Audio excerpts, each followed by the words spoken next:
Okay, so let's talk about hole number 3 at La Purisima, which is a 152-yard shot over water to a green that has a sand trap, a big sand trap in front, and a big sand trap in the back. It is essentially cut into the side of a hill.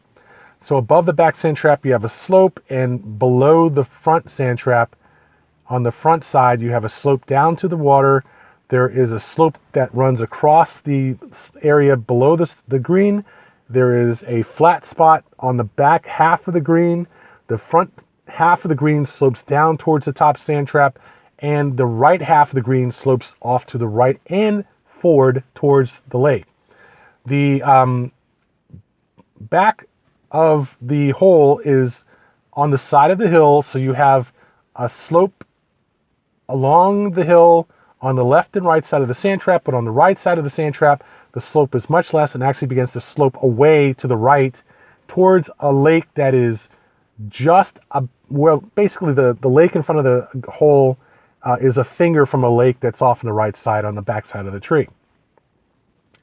So that describes the basic peril of this hole. It is a lake that has about a 35-yard carry from the tee side of the fairway, which runs out about 75 yards, well, maybe from the 150-yard back tees, it runs out about 100 yards, and then you have 50 yards on the far side. Well, 25 yards across the lake, and then 25 yards from the far side of the lake back to the sand trap. You don't have a lot of depth to play with on this hole.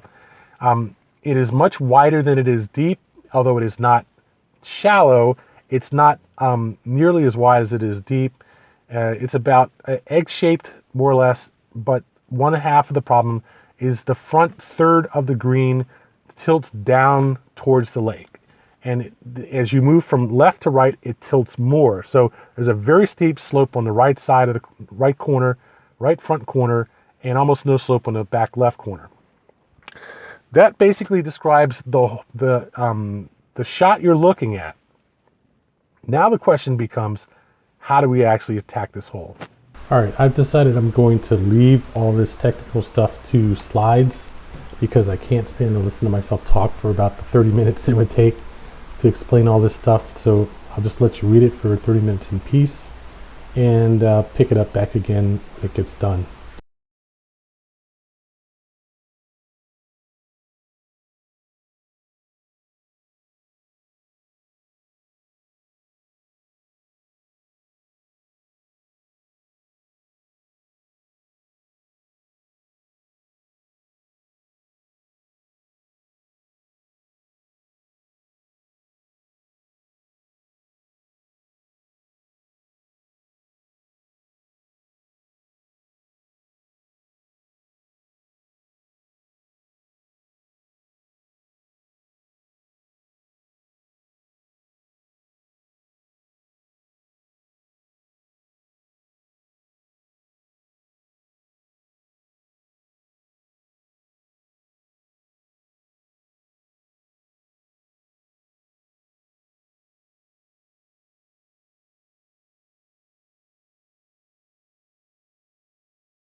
But without a doubt, there's no question that to hit cut shots and draws and get them to land where you want them to land takes a lot of practice.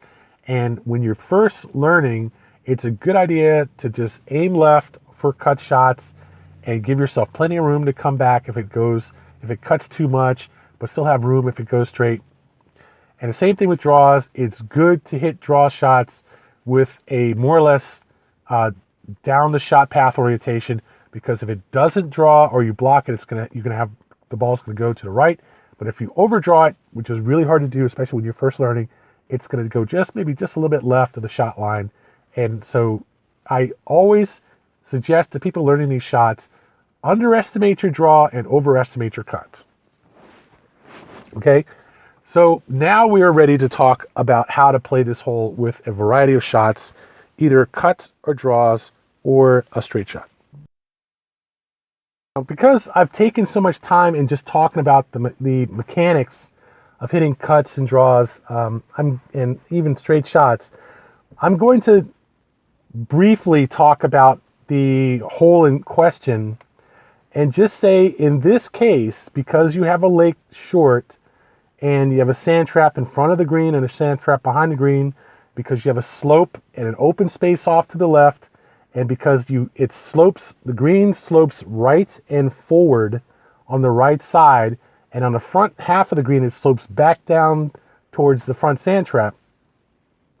You've got a big tree off to the right, and on the far side of the green on the right side, it actually slopes towards the lake on the right side. It can easily bounce over there. If you hit long, there's a good chance it can bounce over there and bounce into that lake. That in this case, you want to be careful of contradiction. Okay, the first thing is that you don't really want to chip from the left side of this green or above the green to the right or to the green, to the right. Because it's easy, if you don't know how to stop the ball from with a backspin, it's easy to hit the green and have the ball just roll right and then maybe roll forward and roll right towards the tree off the green. Okay, there's an art form to chipping to a downward sloping green. It's a very tricky thing to do, and it's easy to just chip it past the green anyway and have it go over there to the right on the tree side. So if you're going to chip across this green, you want to chip left and high, so that at the worst that happens is you end up on the left side back behind that tree. You do not want to chip to the right on the front side, because if you are unlucky, it will roll into the sand trap. If you're halfway lucky, it'll roll off the right front corner and go towards the lake, but not go in the lake. And if you're unlucky, it'll go into the lake. It'll just literally keep going down into the lake. So that's one thing. The other thing is that in terms of ball flight, what you want to do is have the ball come up the slope, away from the traps. And hitting a straight shot puts both traps in play. Hitting to the right puts the tree in play. So you want a shot that goes from right to left, which is naturally a draw. That's what a draw shot is. The tricky part is that if you hit the ball with a block or push orientation, meaning that you've moved your body normal counterclockwise or clockwise to the line of the shot to the tee box, from the tee to the tee box from the tee to the green, to the center of the green, down the fairway. If you rotate your right foot to the forward side, so that your left foot comes back towards your back, and you rotate everything clockwise in your stance, and that's where you try to hit you start your draw and then try to draw it back to the left. The shot ideally will come from the right front corner and go across the center of the green and go to the left back corner. And if it goes long, it'll go left of the sand trap, and you won't have any problem. The problem is if you don't draw it, okay? The first half of that draw across the shot line is going to be on the right side of the lake, the forward corner of the lake, right front corner of the lake, or the tree, and there's a very good chance that you will not draw it enough to go back to the green and then come back across the green. you can get that kind of a motion, that kind of action, much easier with a cut shot than you can with a draw. I mean, that's advanced level skill to hit a draw with that much action on it. What's much more likely to happen is when you try to hit a draw with a lot of action, you actually hit the ball late in your swing and you are going to pull the ball to the left. So it'll come left, but not because it curves left, but because you hit it left. So that's okay too, because hitting it left on this hole, it means it goes on the left side of the green. But a cut shot, if you take a cut shot and say you start off with a 30-degree offset to the left of the line between the ball and the green, you hit a cut shot, you'd have to hit a pretty high shot or a pretty strong cut to bring it over into trouble from the center of the green right. Let's just say from the center of the green right would be trouble. If it landed over there, it probably would roll into trouble. But there's still a good chance that if you hit it high enough and soft enough, it still will land vertically more than horizontally. So what you really want to do here, if you really want to be careful and you want to try a cut shot, is you want to start with about a 45-degree offset off the shot line, off the fairway line between the tee and the green. Start your cut off to the left, and then cut it back. And even if you put a too strong of a cut, the worst that's going to happen is it's going to go towards the center, towards the sand trap. It'll go across the left side of the green, go up the front and across the back, and go into the sand trap in the back. Or it goes off the back right corner into the area there behind a tree, or it doesn't cut enough and it goes to the left of the sand trap. So a cut shot is a good shot to try here, and this is a good hole to try a cut shot. It's a great hole to try a cut shot with an iron. Just play it left, give yourself plenty of room, and this is a great starting hole. A cut shot will take most of the trouble on this hole out of play unless you hit it short, you don't get enough distance on the ball, and the way to deal with that is to hit something like a 6 iron or even a 5 iron. Give yourself plenty of distance, so even when you try to cut, you're still going to get a nice long shot, and you play it enough to the left, you don't really have to worry about too much. And since a cut shot is a much more normal shot, it's much easier to hit, and you're more likely to hit it successfully. And you can try these on the driving range and just get the action down, but it's hard to get it with a specific target unless you play on a real course. Yes, most driving ranges have target greens that you can try to play to, and that's nice to work with and everything, and that's all fine, but you're going to be hitting off a mat, which is not realistic at all. Hitting off short grass or long grass or off a tee is all going to be different, and it just doesn't become real until you play it on a real course. But having said that, generally speaking, on this hole, you want to play to the left and you want to play to the back, either short and left on the grass, and chipping up and in to the green, or back and left on the grass and then chipping across the back of the green and just getting on the green, not chipping into the trap, but not chipping to the right and putting it forward.